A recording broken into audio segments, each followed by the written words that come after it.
I used to believe that if you loved your family hard enough and gave them everything you had, they would never let you fall.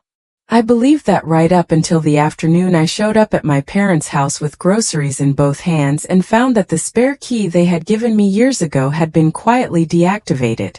No phone call. No conversation. Just a door that wouldn't open and a silence behind it that told me everything I needed to know. My name is Dana Reeves and I am 34 years old. I grew up in a mid-sized city in Georgia, the oldest of 2 daughters, in a house that always smelled like something cooking and felt like the kind of place where nothing bad could really happen. My parents were not wealthy, but they were warm. My father worked in logistics. My mother was a dental office manager for most of my childhood. We were comfortable in the way that means you don't think much about money until suddenly you have to. I am the kind of person who solves problems. That is both my greatest strength and, for a long time, the thing that made it very easy for the people around me to take advantage of me without ever quite realizing they were doing it.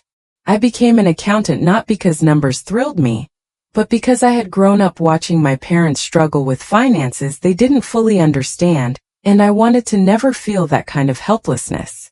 I was good at my job. Patient, detail-oriented, the person at the firm who stayed late without being asked because leaving something half-finished made me anxious.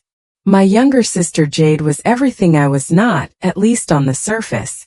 Jade was spontaneous, magnetic, the kind of person who walked into a room and made it louder just by being there. She had a laugh that people remembered. She also had a habit of making decisions that sounded exciting in the moment and became other people's problems 6 months later. I loved her anyway. For most of my adult life, I loved her the way you love someone who you have decided to protect even when the protecting costs you more than it should. Our parents adored us both, but Jade in a specific and slightly different way. The way you adore something that feels fragile. Something you're always a little afraid might break if you're not careful. With me they were less careful. They assumed I would be fine. And for the most part they were right, which only made the assumption easier to keep making. When I was 27, my parents ran into serious financial trouble. My father had been in a car accident the year before. Nothing life-threatening, thank God, but the recovery took 4 months and the medical bills were significant. They had some savings but not enough. The mortgage had slipped. There were credit card balances that had quietly doubled during the months my father couldn't work. They came to me first. Not Jade, who was living in Atlanta at the time working a sales job that paid inconsistently. They came to me because I was the one who understood numbers and because somewhere in the unspoken architecture of our family, I had become the person you called when something needed to be fixed. I looked at their finances over a long weekend. I made a plan. I set up a monthly transfer from my account that covered the gap between what they brought in and what they owed. I helped them consolidate 2 of the credit cards. I put my own savings goals on pause. I did not make a production of any of it. I did not sit them down and ask for gratitude or make them feel small for needing help. It was family. That was the word I kept coming back to. Family. It was the container I put everything in that made the sacrifice feel like the right thing to do. What I did not know, and what I would not find out for almost 2 years, was that during that same period Jade had asked my parents for money 3 separate times. Not small amounts either. Once for a car repair that turned out to be a down payment on a newer car she could not afford.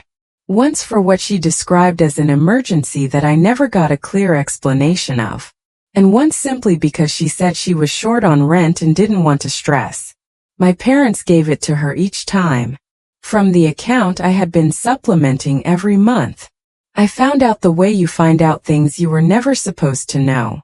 My mother mentioned it casually during a phone call, the way people let things slip when they've been carrying them too long. She was talking about Jade's new apartment and she said something about hoping the arrangement would stick better than the last time they helped her with housing. I asked what she meant. There was a pause. Then she explained, quietly and carefully, that they had helped Jade with her previous apartment deposit about 8 months earlier. I asked where the money had come from given that I knew exactly what their monthly budget looked like. She said they had made it work. I did the math later that night sitting at my kitchen table with a cup of tea that went cold beside me. There was only one way they could have made it work. The buffer I had been providing was the buffer they had been using to support Jade, while I believed I was stabilizing our parents. I sat with that for a long time. I want to be honest about what that night felt like because I think it matters. It was not an explosion of anger. It was quieter than that. It was the feeling of something you had built in your mind turning out to be a slightly different shape than you thought. Not destroyed.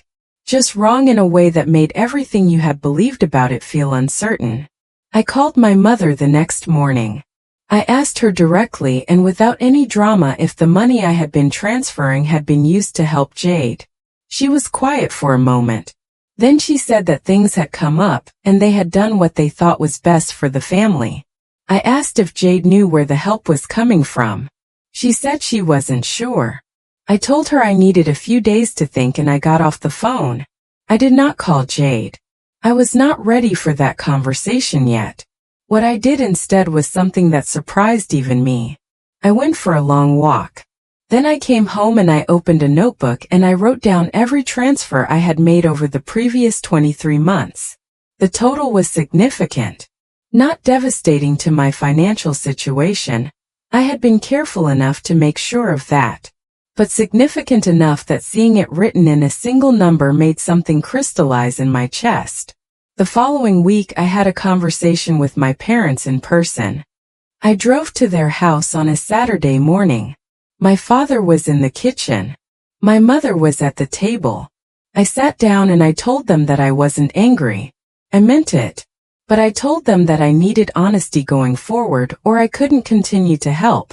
My father looked at the table. My mother said that they had been trying to keep peace between both of us, and that they hadn't wanted me to feel like my contribution was being divided. I told her that it had been divided, that was precisely what had happened, and that the problem wasn't the division. The problem was that it had been done without my knowledge. My father said quietly that Jade needed more support than I did because I had always been the stronger one. I remember hearing that and feeling the full complicated weight of it. Being called the strong one in a family is sometimes the kindest way of saying you are the one we take for granted. I told him that strength was not the same as not needing consideration. They both nodded. My mother reached across the table and put her hand on mine and told me she was sorry. It was a real apology. Not defensive or strategic. Just honest and a little broken around the edges. I believed her. But I also stopped the automatic transfers that afternoon.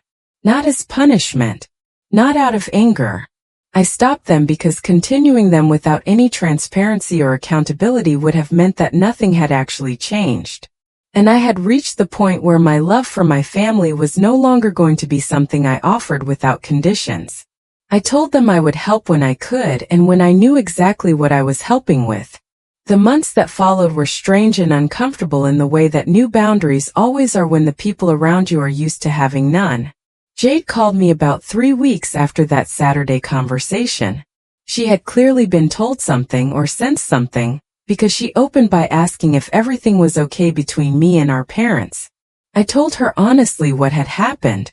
I did not do it to hurt her. I did it because I was done managing my own feelings in silence to keep everyone else comfortable. She was quiet for a long time. Then she said she hadn't known where the money was coming from. I believed that too. Jade had a way of not asking questions that might complicate a situation. She wanted to stay simple. It wasn't malice exactly. It was a practice kind of willful unawareness. She said she was sorry. I told her I appreciated that. We stayed on the phone for a while and it was one of the more honest conversations we had ever had. Not warm exactly, but real. And real had started to matter more to me than warm. Over the next several years I built my professional life with a focus I had not had before that night at my kitchen table. I made partner at my firm at 31, which was 2 years earlier than the typical timeline. I bought a house. Not a big one, but mine. I put my name on the deed alone and felt the quiet satisfaction of that in a way I had not expected. I built a circle of friends who knew me in the present tense, People who had not inherited an idea of me from childhood, and were therefore not limited by it. My closest friend was a woman named Priya who I had met at a professional conference and who understood without my having to explain it too thoroughly what it meant to be the responsible one in a family, and all the complicated feelings that came with that designation. I also did something that took me longer than it should have. I started saving the money that had previously been flowing out every month toward my parents' household. And I watched what that savings account became over time with a feeling that was equal parts pride and grief. Pride because it was mine. Grief because I understood now what it had cost me not to have it for those years. My relationship with my family normalized slowly. My parents and I found a new rhythm that was more honest than what we had before. My father's health had some difficult stretches and I helped during those periods in ways I could see clearly and account for directly. That felt different. Better. Jade and I developed something I can only describe as a careful friendship. We were not as close as we might have been. There was a version of our relationship that I had mourned and let go of. But what remained was at least grounded in something real. Then, about 2 years ago, something happened that brought the whole story full circle. My firm was approached about a major contract with a regional healthcare company. It was the largest single account our office had ever pursued, and the partner who landed it would effectively determine the trajectory of the firm for the next decade. I had been building toward this kind of opportunity for years and I knew it. I put together a proposal that I was genuinely proud of. Detailed, creative in its approach to their specific structural challenges, and backed by 7 years of relationships I had quietly cultivated in that industry. The presentation was scheduled for a Thursday morning. On the Tuesday before it, I got a call from a colleague who told me, gently and with obvious discomfort, that another proposal had been submitted to the same company by a smaller consulting group. A group that had used, almost identically, a proprietary analysis framework I had developed internally and shared in a limited capacity at a professional workshop 6 months earlier. The framework was mine. The methodology was original, and someone had taken it. I will not take you through every detail of what followed because some of it is still ongoing and some of it is not mine to share publicly. What I will tell you is this. I did not panic. I sat at my desk for about 20 minutes and I thought very carefully. Then I called a colleague at a law firm who specialized in intellectual property, and I explained the situation clearly and without emotion. Then I called the director of the healthcare company directly, a woman I had met twice at industry events, and who I had always found to be straightforward and fair. I explained my concern professionally, and offered to provide documentation of the framework's origin and development timeline. She thanked me and said she would look into it. On Thursday morning I gave my presentation. It was the best professional presentation I have ever given. Not because I was trying to prove something to anyone in that room, but because I had spent 7 years getting ready for exactly this kind of moment and I was no longer the kind of person who made herself smaller to make a room more comfortable. The contract was awarded to my firm 3 weeks later. The other proposal was withdrawn before a decision was made, which tells you enough about what happened when someone looked at the documentation closely. I found out on a Friday afternoon. My assistant knocked on my office door and handed me a printed email from the healthcare company confirming the engagement. I read it twice. Then I put it down on my desk and I looked out my office window at the city below me for a long moment. I thought about the 27-year-old version of myself sitting at a kitchen table doing math to figure out how to keep her parents' house. I thought about the night I discovered the money I had been giving had been redirected without my knowledge. I thought about the walk I took and the notebook I opened and the quiet decision I made that things were going to be different from that point forward. I had not built my life to take revenge on anyone. I had built it to become someone who could not be quietly overlooked anymore. And somewhere along the way those two things had become the same. I called my mother that evening. Not to announce anything. Just to talk. She asked about work and I told her it had been a good week. She said she was glad. Her voice was warm and a little tired and completely genuine, and I felt love for her that was clear and uncomplicated in a way it had not always been. We talked for about 40 minutes. When I hung up, I sat in my living room in the house that had my name on the deed, and I thought about what it means to build something real. It doesn't happen in a single dramatic moment. It doesn't announce itself. It accumulates in small decisions made in quiet rooms when no one is watching and no one is about to applaud. It accumulates in the moment you stop the automatic transfer. In the boundary you hold even when it feels uncomfortable. In the presentation you give at full volume because you have finally stopped apologizing for taking up space. I am 34 years old. I am nobody's emergency fund and nobody's backup plan, and nobody's quiet solution to a problem they created. I am the person who stayed, who kept going, who built something real out of a very long and complicated education in what love actually costs and what it should never cost you. And I am just getting started.